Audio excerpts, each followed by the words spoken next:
Okay, so hi guys, I am back, and if you guys didn't see the Modern Mansion speed build, well, this is another speed build, and it's going to be about the daycare. So if you would like to take it, you can take it, you can recreate it, you can do whatever you want with it, and get some inspo from it. You do not have to give me no credits, because I really don't care.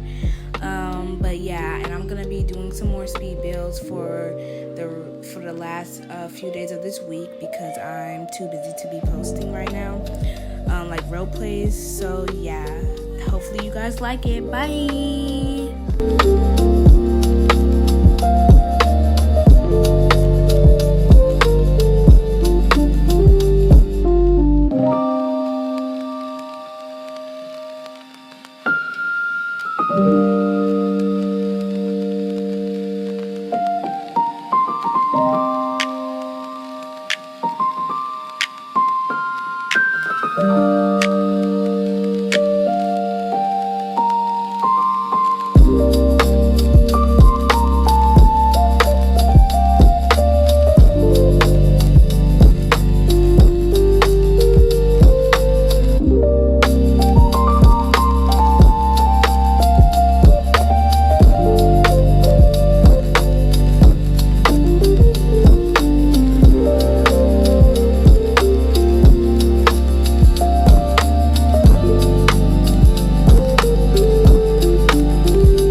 Guys, so this is the whole rest of the daycare. It's all finished, it's all done, and you guys can copy this as I said before, and stay tuned for more speed builds for the slow-mo market, the big family home, and the little dog little place for a little small house for someone. I don't really know, like for friends, but stay tuned for a role play. There's gonna be a role play coming out really soon, and there's also gonna be another one coming out about the moving, because they're right now inside of the 5-star mansion. But anyways, enough yapping. I love you guys so much, and have a great and wonderful day. Bye.